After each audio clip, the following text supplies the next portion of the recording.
Like, for instance, if I went...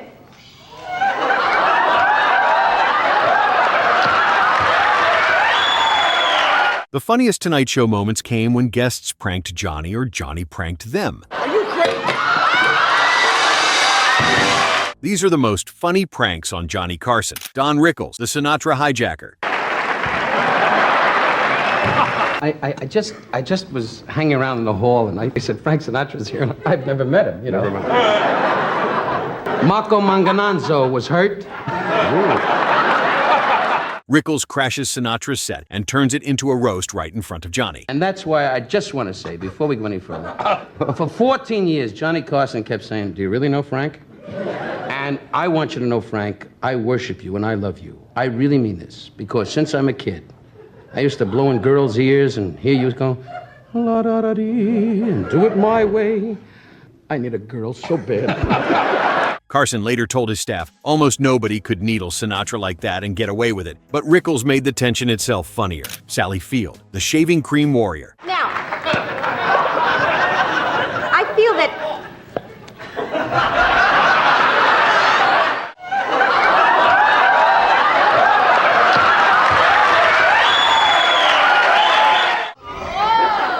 What is going on with it? Oh, I'm sorry.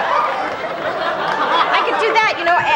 A normal couch moment detonates into a shaving cream battle with both of them smearing foam and laughing through the mess. He said you would love even if I went, you know. Yeah,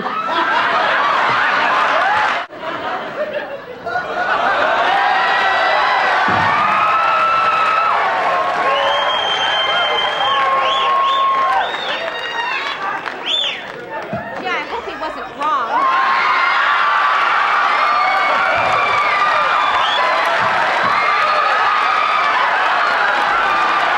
Johnny reportedly said, Sally matched me, blow for blow. Once the first smear happened, there was no turning back. Dom DeLuise, the egg trick disaster. Okay, just a moment. Okay, just a moment. Are you crazy?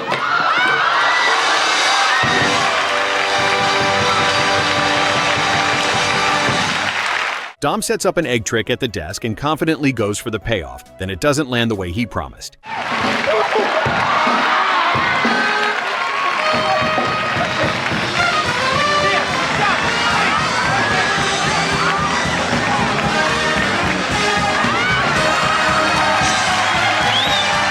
Johnny joked to friends. DeLuise turned the mistake into the bit and kept escalating. I couldn't stop laughing. Tommy Smothers, the Johnny impersonator. It was so cold.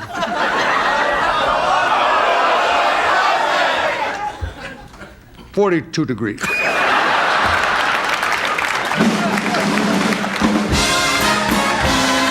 Smothers walks out doing a full As Johnny takeover, stealing the host's role for a beat. How you doing? I'm doing fine, Johnny, and we've done, how many shows have we done? 25, At least. 25, 30 shows. And when you announced you were going to retire, which was 10 years ago. Carson later said, Tommy copied my rhythms so perfectly, I couldn't help laughing at myself from the sidelines. Pat McCormick, the monologue streaker. I'll tell you how dull they were. They thought The Great Gatsby was a hamburger. I don't think they can back Are we me. going to be streaked? There's a rumor going around the studio tonight that we're going to get streaked. That's right. Writer Pat McCormick streaks across the stage during Johnny's opening monologue, interrupting everything. And a lovely young singer, Miss Gloria Loring. Well,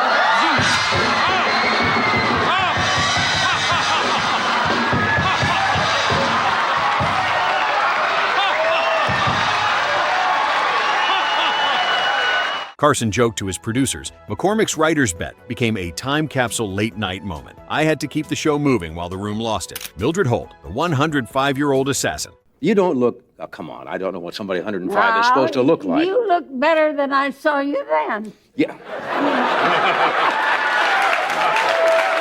The 105-year-old Mildred sits down and keeps topping the conversation with blunt, confident humor that flips Johnny into the reacting role. Have ever met and ever had on this That's show. the way it is at home. I'm always the oldest one they ever met. The prank energy is the power shift because the guest becomes the one controlling the laughs. It's iconic because it's an unexpected assassin segment with someone you don't expect to dominate a talk show. She delivers like it's effortless, and Johnny can't steer the tone back. Somebody told me you wanted to ask me some questions. Well, I hear you've had, what, 3, 4 wives. Well, That's great. Really? Good for you. Oh, thank you. Thank you.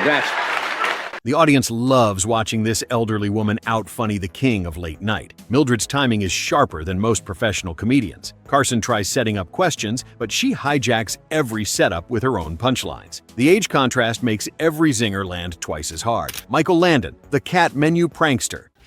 Here's the menu. And if you look at it and see the printing, I'm not a calligrapher, but I guess it's something like Old English. So I'm reading the menu, and he's sitting across looking at me, and I look, let's see, I have escargot positano, and I see terrine of tabby. Landon tells a story where he convinces Carson he ran over a cat. Then the restaurant hands Johnny a fancy menu full of absurd cat dishes in ornate writing. 30-weight motor oil. Now I go to and I go right by it. I said, oh, this restaurant gets too fancy, you know. And I go to the next page and I see mousse a la Mercedes. The prank lands because Johnny is genuinely horrified before he realizes he's been set up. Carson is the perfect straight man when he's the target, not the driver. The escalation from guilt to an overcommitted fake menu is so extreme it plays like a sketch. And then I get down to this one here, and by that time I'm getting pretty hip, folks. I'm no dummy. And it says, press put Provençal.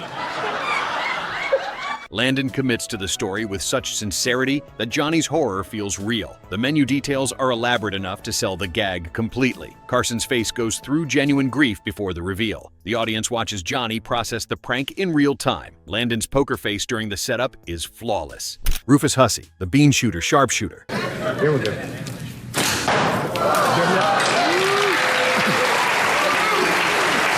Johnny reportedly told his staff, "I had to trust this in front of everyone," and Hussey's calm confidence made my cautious reactions even funnier. Burt Reynolds, the swagger thief. Had a lot of people there. Had a great time. That was a good idea. That band, that guy, I knew that fellow. Incredible, the three-piece band. Plays the flute and the piano at the same time. Wasn't it incredible? And Johnny opens by copying Burt's swaggering entrance and turns the guest's persona into an instant running gag. The prank is that the host steals the bit first, so Burt has to respond instead of lead. You actually had a party? I had a big party. And everybody dancing. I was so everybody surprised. was dancing. Everybody got up to dance. I was going to invite John, but I was afraid he'd send over a cassette of the best of Carson. Yeah, right. It shows how fast Carson could weaponize a guest's image into comedy. The audience recognizes the imitation immediately, and the segment starts laughing before the interview even begins. Reynolds walks out to find his own entrance already been parodied. The Postal Service has been very slow in my neighborhood. I'm sure you sent the invitation, and I just didn't get it yet. He called me.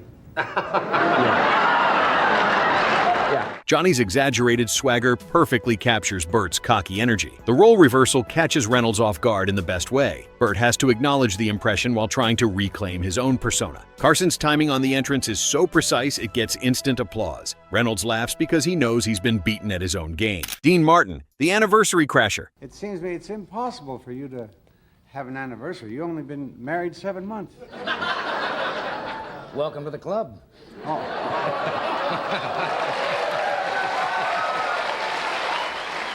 Dean strolls out unexpectedly to wish Johnny a happy anniversary, cutting right through the normal pacing like he owns the room. You've been watching Johnny Carson swing that golf club for the past 10 years, and as a swinger myself, I can tell you, he's made a lot of people happy. Now here comes Johnny's 10th anniversary show. Loaded, to coin a phrase, with a batch of real big stars.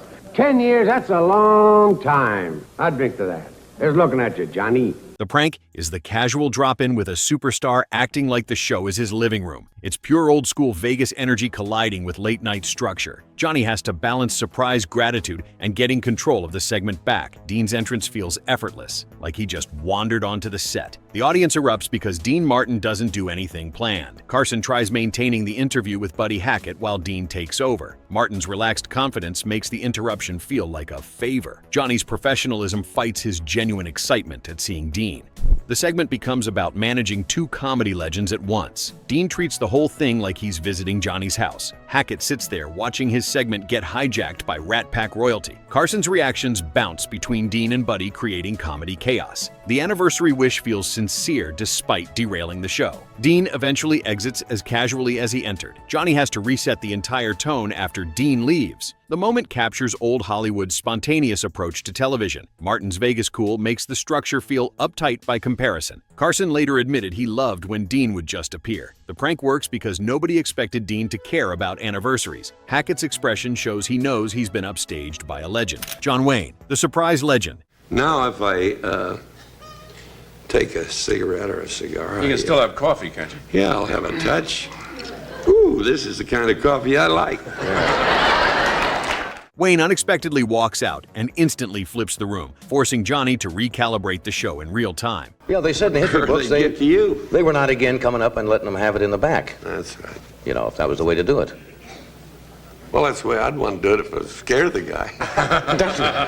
You're going to hurt you. You could never do that. Carson told his producers, "My composure was fighting the crowd's excitement the whole time. It felt impossible." But there he was, Frank Sinatra and Don Rickles, the double chaos. Guido says hi. He hasn't had a chance to talk to you. And from Jersey City, your good friend, Bubani Umbatsa. What's his name? He started his car with your album on, and now he's a highway. Sinatra is in performance mode when Rickles strolls in and starts poking at him, turning a musical moment into a prank roast. The comedy is watching Sinatra try to keep it smooth while Rickles keeps pulling focus. But you just got married, Frank. I just can't picture him on the wedding night standing in the room going, "And did it all, and I suppose it's my way." It captures their friendship as a public "let me ruin your segment" game. The segment collapses into chaos without ever feeling mean. I love you. Gumbachi na venite barini bumbazi. Tattirinti bunti tungande rubante.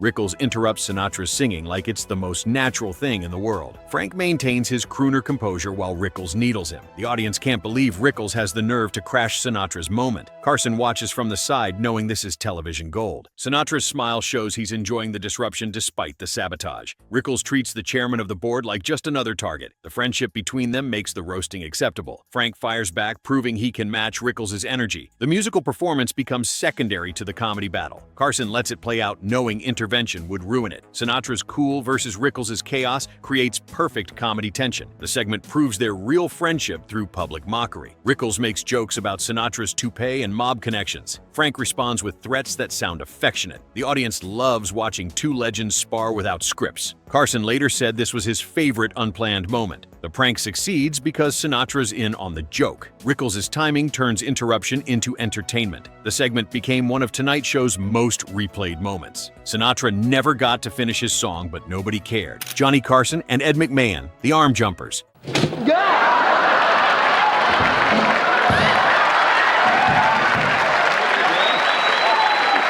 Johnny suddenly bolts over and leaps into Ed's arms, and Ed catches him like it's totally normal television. The prank is the exaggerated save me reaction that turns their sidekick relationship into physical comedy. It's iconic because it's their dynamic in one image, with Johnny impulsive and Ed reliably there to sell it. The sincerity of the embrace is wildly disproportionate, which is the whole joke. Carson's leap looks genuinely desperate, like he's fleeing danger. Ed catches him without hesitation, proving their chemistry. The audience screams because the physical gag is so unexpected. Johnny wraps around Ed like a scared child. McMahon holds him steady, making the absurdity work. The bit happens so fast the camera barely captures it. Carson's willingness to look ridiculous for a laugh defines his approach. Ed's strength and timing make the catch possible. The moment shows their friendship beyond just co-workers. Johnny trusts Ed completely with the physical comedy. The embrace lasts just long enough to sell the panic. McMahon's face shows zero surprise, like this is normal. Carson eventually climbs down and continues like nothing happened.